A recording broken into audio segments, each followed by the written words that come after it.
નર્મદા પરિક્રમા આત્માની શાંતિનો માર્ગ।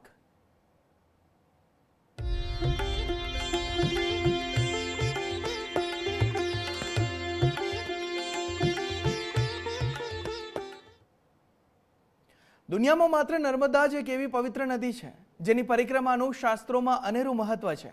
ચૈત્રી નવરાત્રિના પ્રારંભ સાથે જ નર્મદા જિલ્લામાં 21 દિવસીય પંચકોશી પરિક્રમાનો મંગલ પ્રારંભ થયો છે। હજારો ભક્તો નર્મદે હરના નાદ સાથે ઉમટી પડ્યા છે। કહેવાય છે કે માત્ર દર્શન માત્રથી પાપ ધોતી પુણ્ય સલીલા નર્મદાની આ પરિક્રમાનું શું છે મહત્વ, જોઈએ આ ખાસ રિપોર્ટમાં।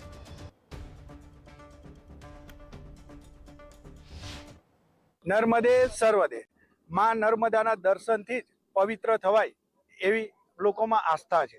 જ્યારે આ પંચકોશી પરિક્રમા જે છે એ 19 માર્ચથી શરૂ થઈ અને 17 એપ્રિલ સુધી ચાલવાની છે। તો જોઈએ આપણે ગુજરાત ફર્સ્ટના એપિસોડની અંદર કે માં નર્મદાનું મહત્વ શું છે। પુરાણો અનુસાર નર્મદા ભગવાન શિવની પુત્રી અને કુંવારી નદી માનવામાં આવે છે। ભારતની આ એકમાત્ર એવી નદી છે જેની પરિક્રમા શક્ય છે। ખાસ કરીને ચૈત્ર માસમાં થતી આ પંચકોશી પરિક્રમા એક જ દિવસમાં પૂર્ણ કરી શકાય છે। ગરુડેશ્વરના પવિત્ર તટેથી શરૂ થતી આ 21 કિલોમીટરની પદયાત્રામાં ભક્તો મનની શાંતિ અર્થે જોડાય છે। માન્યતા છે કે જે પુણ્ય ગંગામાં સ્નાન અને યમુનાના આચમનથી મળે છે તેટલું જ પુણ્ય માં રેવાના માત્ર દર્શનથી પ્રાપ્ત થાય છે। मुझे लगता है कि यहाँ पे जो सेवा सुविधा दी जा रही है वो अप्रतिम है और हम लोगों को किसी भी चीज़ की शिकायत नहीं होती है। हर बार किसी से भी कुछ भी पूछे वो जवाब दे देता है। लोग बहुत पोलाइट है और बहुत ही अच्छे से हमारा ख्याल रखते हैं। ઉત્તરવાહિની નર્મદા પરિક્રમા વિશે મારે એટલું જ કહેવું છે કે જે 3200 કિલોમીટરની લાંબી પરિક્રમા છે જે લગભગ 3 થી 4 મહિનામાં પૂર્ણ થતી હોય છે, તો જો ચૈત્ર મહિનામાં જે આ શરૂ થતી નર્મદા પરિક્રમા છે એ જો તમે પૂર્ણ કરો છો, ફક્ત એક જ દિવસનો સમય લે છે, તો એનું તમને 3200 કિલોમીટરવાળી જે પરિક્રમા છે એનું સંપૂર્ણ તમને પુણ્ય મળે છે। ઉનાળાની આકરી ગરમી હોવા છતાં ભક્તોનો ઉત્સાહ ઓછો નથી થયો। તંત્ર અને સ્થાનિક સેવાભાવી સંસ્થાઓ દ્વારા શ્રદ્ધાળુઓ માટે ખાસ વ્યવસ્થા કરવામાં આવી છે। ઠેર ઠેર આરામ કરવા માટે ડોમ, પીવાના પાણીની સુવિધા અને આરોગ્યની ટીમો તૈનાત છે। તિલકવાડાના સ્થાનિકો દ્વારા ડિહાઇડ્રેશનથી બચવા લીંબુ શરબત અને જય ભોલે ગ્રુપ દ્વારા ભોજન પ્રસાદની વ્યવસ્થા કરવામાં આવી છે, જે ભક્તોની યાત્રાને સુખદ બનાવી રહી છે। માં નર્મદાની જે પંચકોશી પરિક્રમા છે એ રામપુરા ઘાટથી શરૂ થાય છે। રામપુરા ઘાટથી શરૂ થયા બાદ તે શહેરાવ, તિલકવાડા થઈ અને રેંગણ ઘાટ ઉપર પહોંચે છે। ત્યારે જે આ શ્રદ્ધાળુઓ જે આવે છે પંચકોશી પરિક્રમા માટેના જે પરિક્રમાવાસીઓ છે એના માટે અનેક સંસ્થાઓ જે છે એ ચા પાણી નાસ્તાની વ્યવસ્થાઓ ખૂબ સારી રીતના જે પરિક્રમાવાસીઓ છે તેમને સેવા આપે છે। માં નર્મદા ઉત્તર વાહિની પરિક્રમા આ વર્ષે 19 તારીખથી શરૂ થઈ ને આજે 8મો દિવસ છે। તો આજ દિવસ સુધીમાં લગભગ 1.5 લાખની ઉપર પરિક્રમાવાસીઓએ પરિક્રમા કરી અને પવિત્રતા વ્યક્ત કરી છે।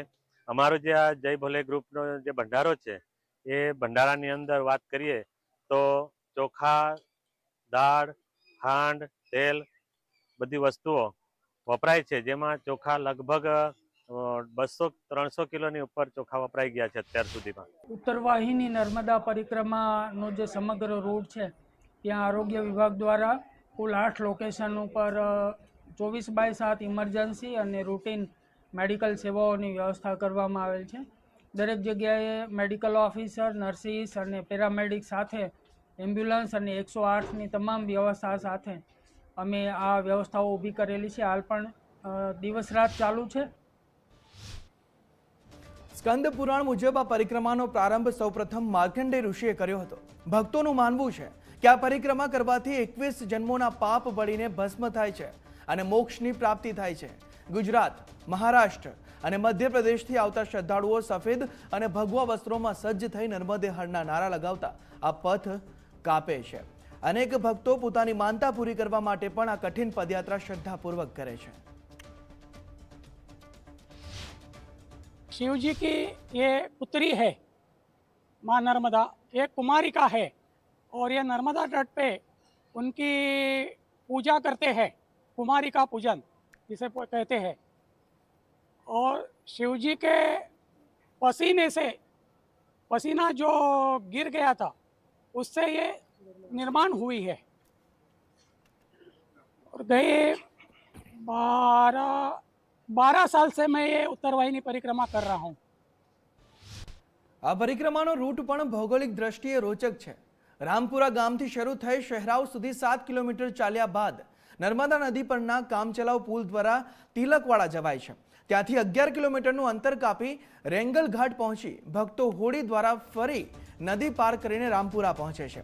પૌરાણિક કથા મુજબ સમુદ્ર મંથન વખતે શિવજીએ જે વિષપાન કર્યું હતું તેના તાપથી તેમના શરીરે જે પરસેવો વળ્યો તેમાંથી નર્મદા પ્રગટ્યા હતા.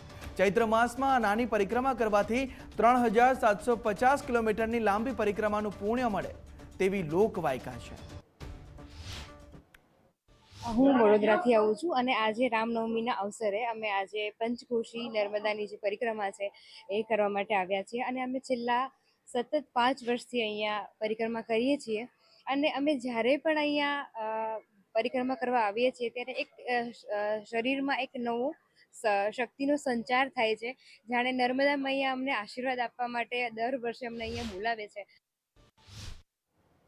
માં નર્મદાની આ ભક્તિમય પરિક્રમા આગામી 21 દિવસ સુધી સતત ચાલતી રહેશે, જેમાં લાખો શ્રદ્ધાળુઓ પોતાની આસ્થાનું ભાથું બાંધી ધન્યતા અનુભવશે. મા નર્મદાની પંચકોશી પરિક્રમાનો પ્રારંભ 19 માર્ચથી શરૂ થઈ છે અને એ પરિક્રમા છે એ 17 એપ્રિલે પૂર્ણ થશે. તો આ પરિક્રમા સૌ શ્રદ્ધાળુઓ જે આવે છે અને પરિક્રમા કરે છે તો એ શ્રદ્ધાળુઓની જે મનોકામના હોય છે એ મા નર્મદા પૂર્ણ કરે છે એવી આસ્થા સાથે આ શ્રદ્ધાળુઓ પરિક્રમા કરે છે. આશીષ પટેલ, ગુજરાત ફર્સ્ટ ન્યૂઝ, નર્મદા.